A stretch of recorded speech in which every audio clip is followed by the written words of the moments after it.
British সেনাবাহিনীর এই ট্যাঙ্কগুলো পানিতে নামা মাত্রই তাদের শাখা প্রশাখা প্রশস্ত করে একটা স্বয়ংক্রিয় ফেরিতে রূপান্তর হয়ে যায়।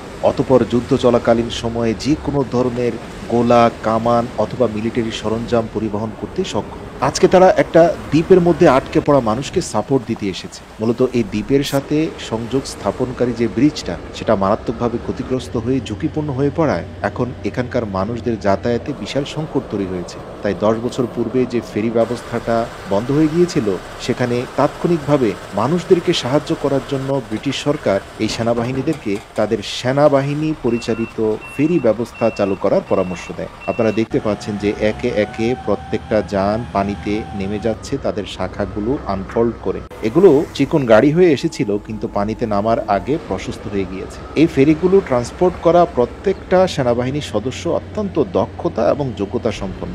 এদের স্কিলের ব্যাপারে আপনি কোনো সন্দেহ পোষণ করার সুযোগ নেই। দেখতে পাচ্ছেন একজন আরেকজনের হাত ধরে টেনে কিভাবে প্রত্যেকটা ফেরিকে কানেক্ট করিয়ে একটা বৃহৎ আকারের ফেরিতে রূপান্তর করে ফেললো। এখান থেকে পুরো ফেরিটাকে পানির উপর দিয়ে পরিচালিত করে যেই স্থানটাতে মানুষ আটকা পড়েছে সেই স্থানটাতে একটা প্রান্ত থেকে অপর প্রান্তে যাতায়াত ব্যবস্থা তারা চালু করে দিবে। তারা সকাল থেকে সন্ধ্যা পর্যন্ত এই ট্রান্সপোর্ট সিস্টেম চালু রাখবে, যাতে দ্বীপের মানুষদের ব্রিজ মেরামত হওয়া পর্যন্ত এই সাময়িক সাপোর্টটা তারা দিতে পারে। সত্যি উন্নত বিশ্বের মানুষরা জনগণের ট্যাক্সের টাকা মেরে খায় না। এই সেনা সদস্য, এই ফেরি সবকিছু কিন্তু জনগণের ট্যাক্সের টাকায় কেন। আর তারা জানে জনগণকে কিভাবে আবার তাদের ট্যাক্সের টাকায় তাদেরকে সেবা দিতে হয়। আসলে একটা রাষ্ট্রের কাজই তো এইটা, জনগণ রাষ্ট্রকে ট্যাক্স দিবে, রাষ্ট্রের কাজ হচ্ছে জনগণকে সেবা দেওয়া, সম্মান প্রদর্শন করা। দুর্ভাগ্যজনকভাবে আমাদের দেশের সরকারি কর্মকর্তা কর্মচারীদের ভাব দেখলে মনে হয় তারা রাজা, আমরা ভৃত্য। কিন্তু আচরণটা হওয়া উচিত উল্টো, কারণ আমাদের ট্যাক্সের টাকাই কিন্তু রাষ্ট্র পরিচালিত হয়। তাই এমন আচরণ না করে পরস্পরের প্রতি সম্মান এবং শ্রদ্ধাশীল হওয়া উচিত। দেখতে পাচ্ছেন একটা প্রান্তে এসে স্লোপার গুলোকে ফেলে দেওয়া মাত্রই অপর পাশে সাইকেল থেকে শুরু করে ছোট ছোট যে যানবাহনগুলো জমা হয়েছে সেগুলো ফেরির উপরে উঠে গেল। অপর প্রান্তে গিয়ে সেগুলোকে উঠিয়ে দেওয়া মাত্র আবার নতুন কিছু লোকজন এসে সেখানে উঠলো, আবার তাদেরকে পার করিয়ে দিল। কত সুন্দর প্রফেশনালিজমের সাথে এই সেনা সদস্যরা কাজগুলো করছে, একটু বিরক্ত হচ্ছে না।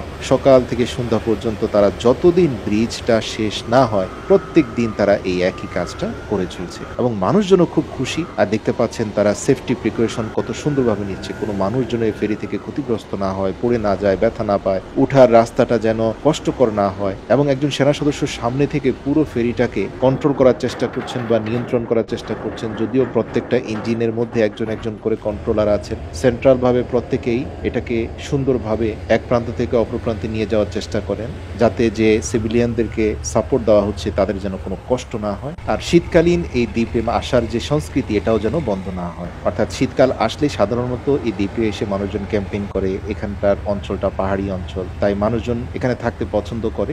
আর ব্রিজ নষ্ট হয়ে যাওয়ায় এই শীতে মানুষজন এখানে আসতে পারবে না, বা দ্বীপটাকে সিলগালা করে দিয়ে এবছরের জন্য বন্ধ করে দেওয়া কিছুই করেনি সরকার। তো যাই হোক, সন্ধ্যা ঘনিয়ে আসলে দেখা যায় যে ফেরিগুলোকে আবার ট্রিম করে নিয়ে যাওয়া হয়। সাধারণত দিনের আলোতে এই সাপোর্টটা তারা দিয়ে থাকছে, আবার পরের দিন সকালবেলা আসবে যাতে এই ট্রান্সপোর্ট সুবিধা দেওয়া যায়। প্রিয় দর্শক, ভিডিওটা এতটুকু হেল্পফুল মনে হলে প্রিয়জনদের সাথে শেয়ার করার অনুরোধ করছি।